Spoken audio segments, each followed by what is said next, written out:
order on December 16th, 2020, 7 p.m. We have present our council member Mike Grant, our animal services manager Ashley St. Dennis, our veterinarian representative Dr. Hill, and our rescue organization representative Mr. Juan Vasquez. So we'll start with new business, discussing our animal services ordinance. Do you all have a copy of that? I know the last time that we met, it was still in the revision phase, and you all had looked over that, made some recommendations that we were able to implement. And then it went to council for that final approval. So I just wanted everybody to have a completed copy. And one of the biggest changes I think for us is that we did away with the licensing program in Kirby, and we went with the mandatory microchipping program. And that's a good thing. We just had a microchip drive this past weekend, so we're trying to promote and encourage more residents to get their animals microchipped. And microchips don't hang on the fence, Yeah. literally. They also can't change tags. Exactly. Yeah. And then I change the license plates on a car. Probably know about that.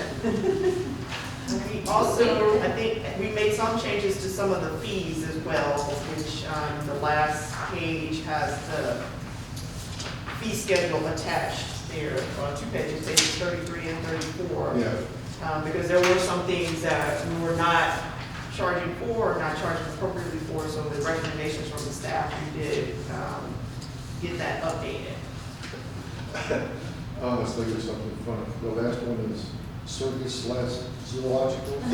So that means if they want to surrender an elephant, we'll take $200. Yes. You can sell them for more than that. I thought about that when we put that in. I'm thinking, really not, they wouldn't get it. Yeah, you never know. Oh, that's awful. And the renewal fees. But I know, Okay, so we up this surrender fee, yes? Yes, we did. oh, When are we going to start enforcing this? You can start now because it was approved, it was posted, and published, so you can start now with that schedule. okay, so litter is 3 or more.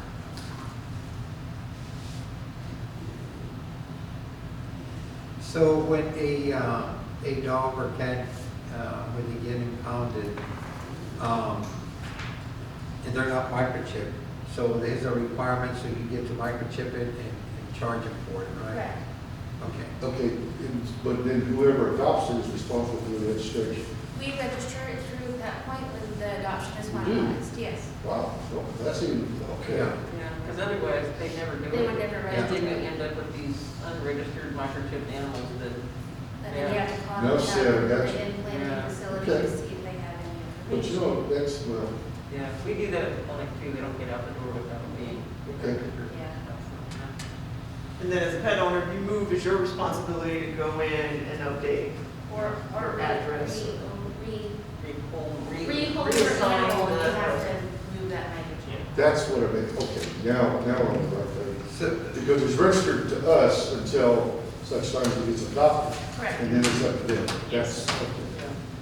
And it's actually, most of the time, I don't know about with the brand that y'all are using, but we get a batch of chips, and that number series is assigned to us. Period. But it's not registered, we are not the registered I owner. got you. So if somebody comes up from, say, like, animal control or ADL, if they didn't register it, then it'll come back to ADL, and then we can call ADL and they can see if they can find whoever adopted that animal. But Gotcha. yeah, but we don't have to transfer the ownership of the tag from us or the city to the owner. It's just, Just out of curiosity, just addressing that. So when you install the chip, you can read it. It gives you the ID number, and you Yes. read it. Don't you think it might be beneficial to put, when it gets adopted, to put that on the adoption records? It is. It is, okay. Then I'm so far behind when you go home. yeah.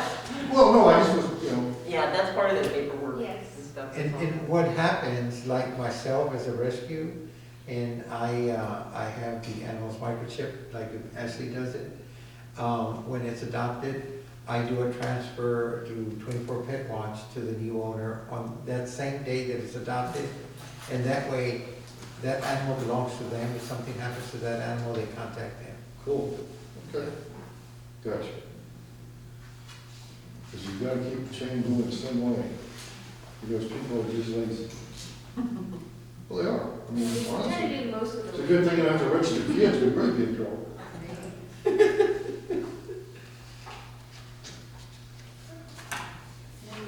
Did we change the dangerous dog ordinance?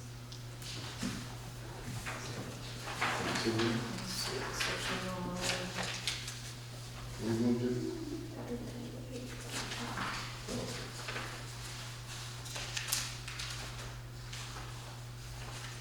You know what section? Maybe not.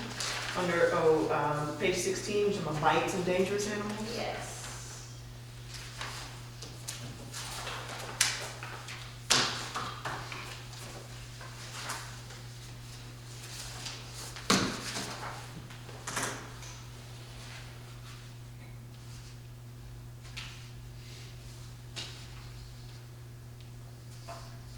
I don't remember if there was a change there. What was the recommended? It was, we were changing how they were gonna be housed.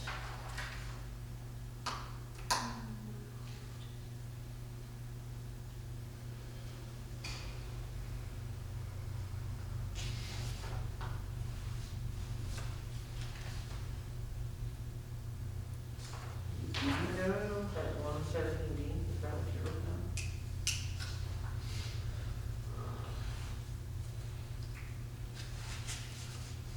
just out of curiosity, again, I did want to ask, I thought I did before, but probably didn't.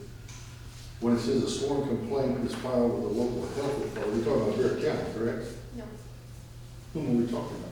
I guess you're talking about the rabies of control authority. Right, Oh, and that, okay. we had a long discussion about who that is, and it's Yeah. defined on, in the front, the section, there's a definition of local health authority. So, for us, it's the officer designated by the city council under the Texas Health and Safety Code, Yeah. chapter 826. And so, And that is? we designate, yeah, the local rabies control authority. Which it should be chief right now, correct? Are you talking about the one on 151? No, here, Our internal,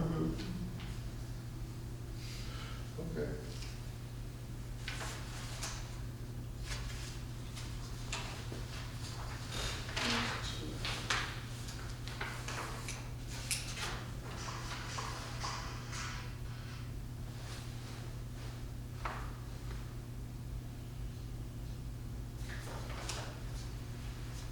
Did you find what you were looking for in your dangerous animals?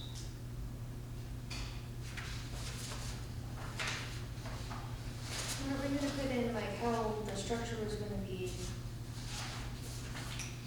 How tall fences had to be and all of that? One more time, I didn't hear you. I said, weren't we gonna put in like how tall the fences needed to be and all that to contain the dangerous dog?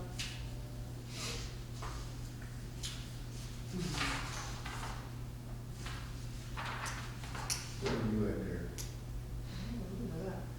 I'm on, What page? I remember in another section, but I think that talked about, the type of shelter, there we clarified that it had to have walls. yes. That Yeah, was what it a, is with just sufficient enclosure. yeah, that was, Well, let me ask Because you if you've a got- really dumb question. I have a neighbor that has a little pit. He's bigger than a doghouse. I'm serious. Yeah, yeah. And That falls into that, probably right? one of those, well, I mean, well, he's not an aggressive dog, we classify him as an aggressive dog, but that would go into the tie-out. I mean, I got another neighbor that's with me, he's got two great Pyrenees. They stand up on the fence and look at you. Yeah. But they're Well, sweet. you know, and if you've got a dog, that's a dangerous dog that is a Great Dane or a Terrier, they need to have a higher fence than, say, like Right. a Well, Chihuahua that's chasing everybody down and trying to find them too. So, you know, although Chihuahua's not gonna eat anybody, They can still be Well, we did it here. natural. Like, if you go to page 13, F, is all animals have shelter, structure that is at least 3 walls and a roof tall enough for the animal to stand up and without touching Oh, their you can't head. stand up in it at all. Yeah, Yeah. and he can't stand up, but that's not significant enough shelter for it. That's what I thought. And that didn't say that before, we've actually just changed this. And that applies to all animals, not just Right. dangerous, just animals. That applies to every animal. How many chickens can we have? We're allowed to have 6. Limited or just- I know, see, that's what amazes me. But you can have chickens, but you can't have roosters. I'm happy with Oh. that. That goes along with the annoying noise that your neighbors and critters make. Roosters are just roosters. Get used to it. What you do is, did you live next door to the guy that's raising the fighting roosters, and has 20 in the backyard? I do. They're actually 2 properties down, but they're, Well, you're gonna hear it. oh, we do. Yep. Okay, everything I wanted to understand. Well, it could be good. Yeah, all of your recommendations Yes. are made it in there, so I think we're good. You ever listen to guineas?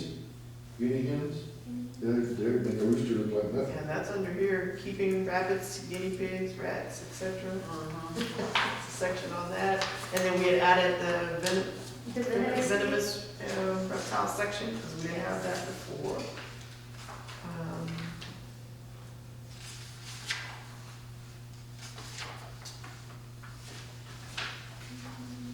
Good. So you may want to just post your fee schedule over at the And a shelter? shelter as well. Okay. You guys have anything else on the ordinance? Say that one more time? Does anybody else have anything else on the ordinance? No? Okay.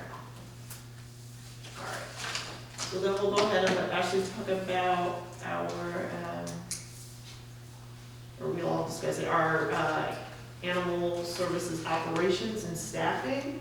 So just to kind of an update from where we are, we met last, because this group is scheduled to meet just quarterly, so since last time